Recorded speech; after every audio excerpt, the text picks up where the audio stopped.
Ambassador Robert O'Brien, Ambassador Robert Lighthizer, and Larry Kudlow.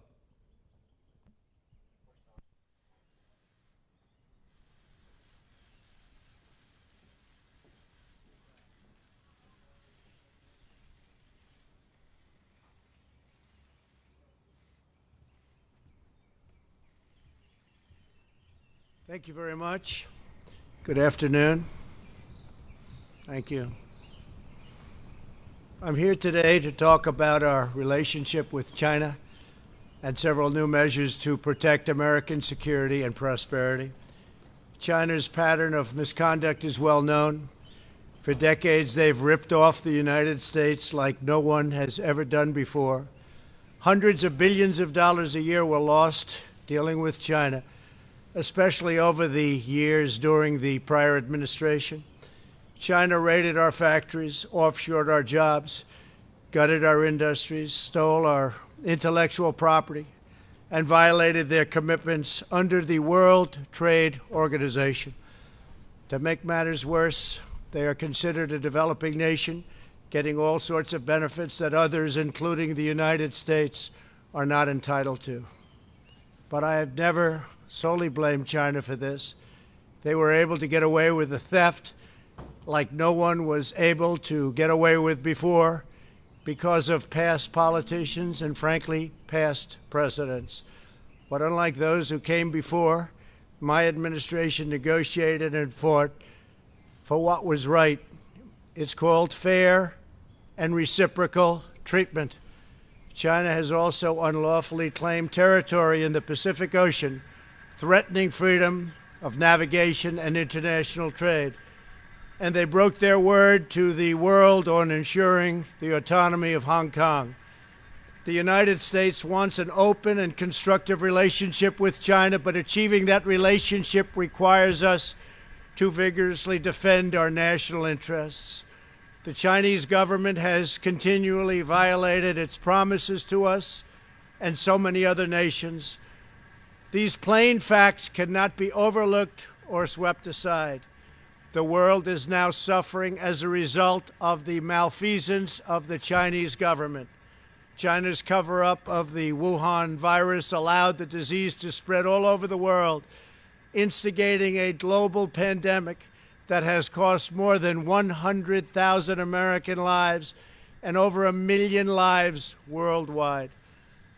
Chinese officials ignored their reporting obligations to the World Health Organization and pressured the World Health Organization to mislead the world when the virus was first discovered by Chinese authorities. Countless lives have been taken and profound economic hardship has been inflicted all around the globe. They strongly recommended against me doing the early ban from China, but I did it anyway and was proven to be 100% correct. China has total control over the World Health Organization, despite only paying $40 million per year compared to what the United States has been paying, which is approximately $450 million a year. We have detailed the reforms that it must make and engage with them directly, but they have refused to act.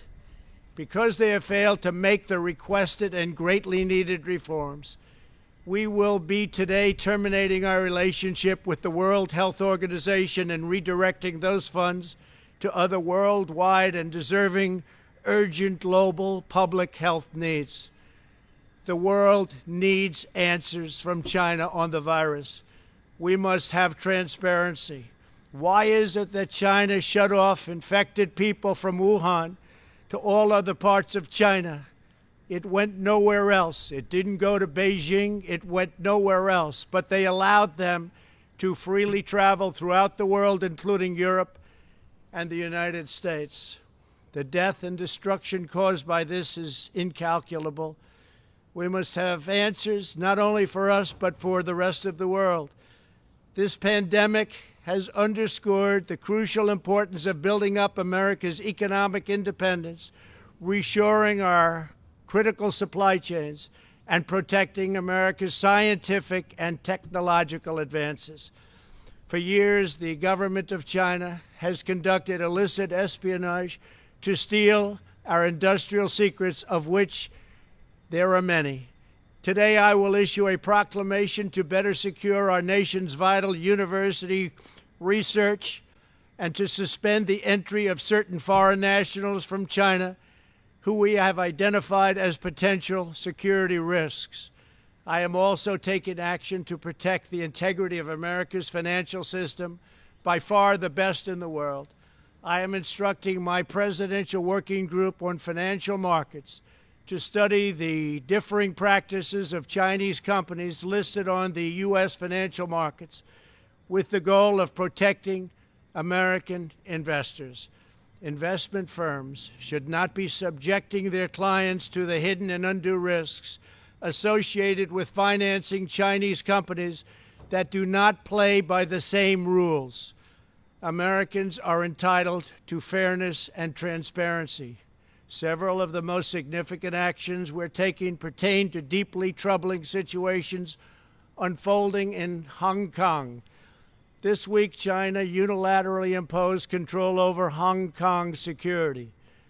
This was a plain violation of Beijing's treaty obligations with the United Kingdom in the Declaration of 1984 and explicit provisions of Hong Kong's Basic Law. It has 27 years to go.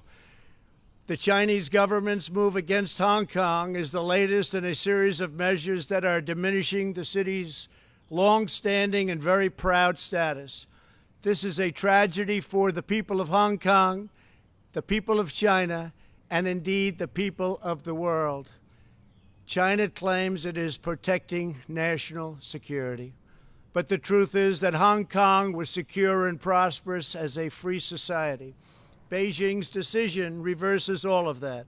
It extends the reach of China's invasive state security apparatus into what was formerly a bastion of liberty. China's latest incursion, along with other recent developments that degraded the territory's freedoms, makes clear that Hong Kong is no longer sufficiently autonomous to warrant the special treatment that we have afforded the territory since the handover. China has replaced its promised formula of one country, two systems with one country, one system. Therefore, I am directing my administration to begin the process of eliminating policy exemptions that give Hong Kong different and special treatment. My announcement today will affect the full range of agreements we have with Hong Kong, from our extradition treaty to our export controls on dual-use technologies and more, with few exceptions. We will be revising the State Department's travel advisory for Hong Kong to reflect the increased danger of surveillance and punishment by the Chinese state security apparatus. We will take action to revoke Hong Kong's preferential treatment as a separate customs and travel territory from the rest of China. The United States will also take necessary steps to sanction PRC and Hong Kong officials directly or indirectly involved in eroding Hong Kong's autonomy and just, if you take a look, absolutely smothering Hong Kong's freedom. Our actions will be strong. Our actions will be meaningful. More than 2 decades ago, on a rainy night in 1997, British soldiers lowered the Union flag and Chinese soldiers raised the Chinese flag in Hong Kong. The people of Hong Kong felt simultaneously proud of their Chinese heritage and their unique Hong Kong identity. The people of Hong Kong hoped that in the years and decades to come, China would increasingly come to resemble its most radiant and dynamic city.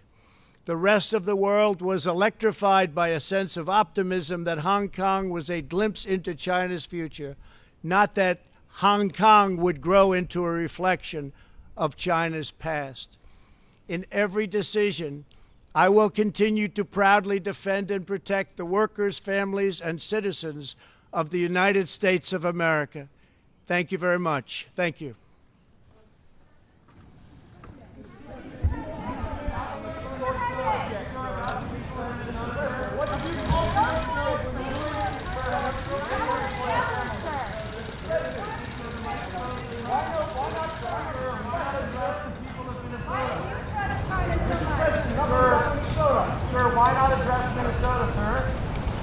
just a news conference. What's that? Ah.